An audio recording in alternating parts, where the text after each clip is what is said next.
It's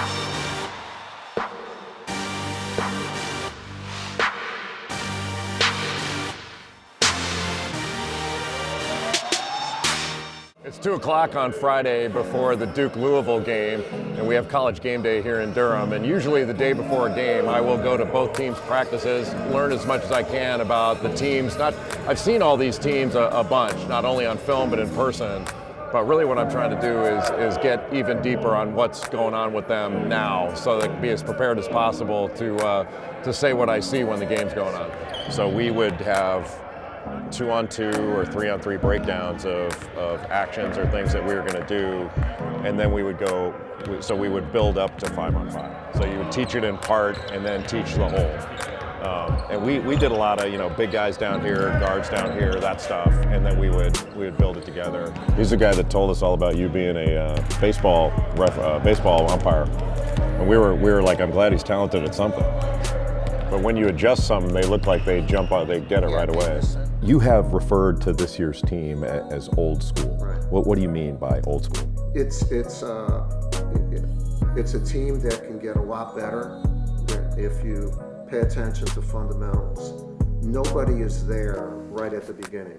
There's not the differentiation in talent. It's spread more equally.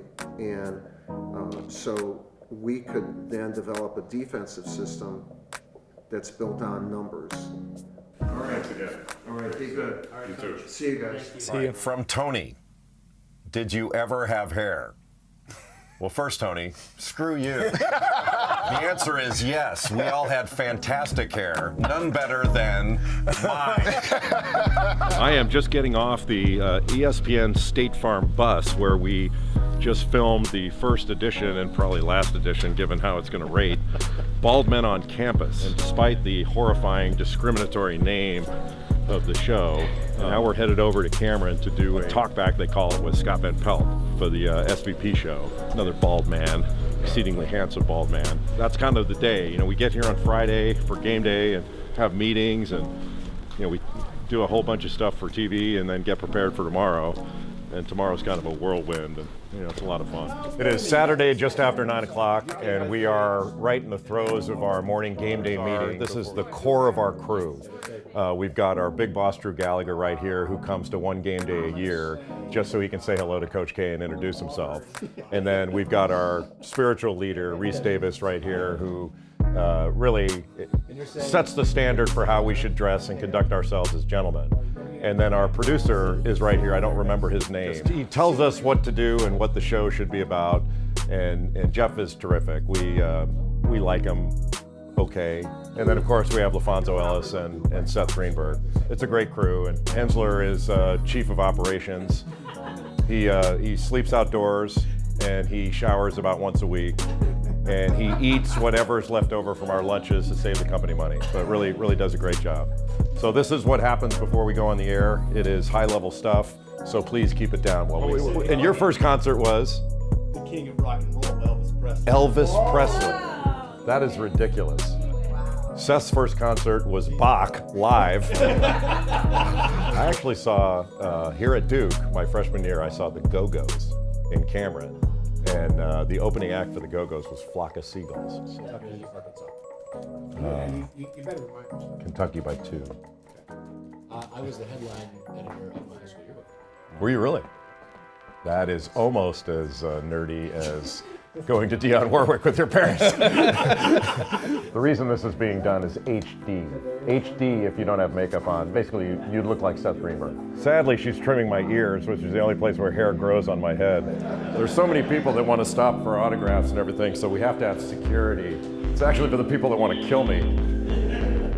How you doing? Hey, what's going on? How you doing? Doing all right? Doing great, thank you. None of this stuff was here when I went to school here. All these buildings, and you used to be able to come park your car right in front of cameras. How are you? Good. This whole thing's changed since you've been here, hasn't it? Yeah. All these walkways.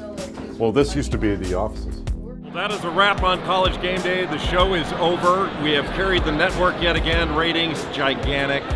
And we're just going to spend the rest of the day preparing for the Duke-Louisville game tonight, keeping up with what's going on with watching games and just prepping for tonight, because tonight's going to be another barn burner in Cameron. Looking forward to it. makes peanut butter and jelly sandwiches like every halftime. That's what I had. You did it? Yeah. Well, I didn't ask you what you had. I don't really care what you had. So I was telling him about Uncrustables. Can you toast those? Drew? See, now you check out. I lost, it's not about me. It should be fair. You were me. Can you toast them? You're still checked out. Are you trying? I thought you were talking Dan. Oh, right. I got NC State. Alright, down the walkway. Alright, here we go. Don't worry.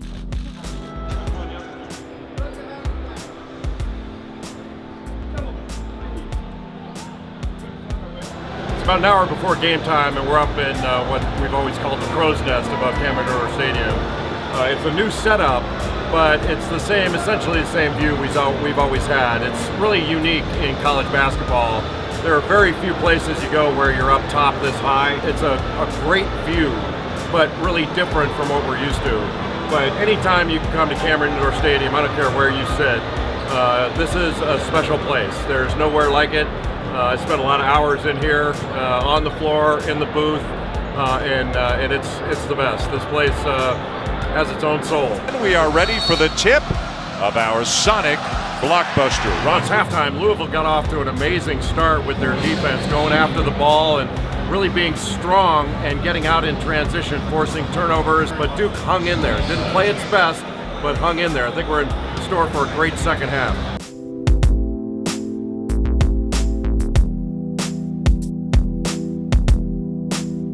A great game in Cameron Indoor Stadium between two of the best teams in the country. You know, David Johnson had a terrific game, and when Duke came and took the lead, I thought Louisville did a great job of answering. They could have certainly gotten down, but they answered it. Both these teams are capable not only of reaching the Final Four in Atlanta, but they're both capable, as they keep improving, of winning the national championship. That's the beauty of this year.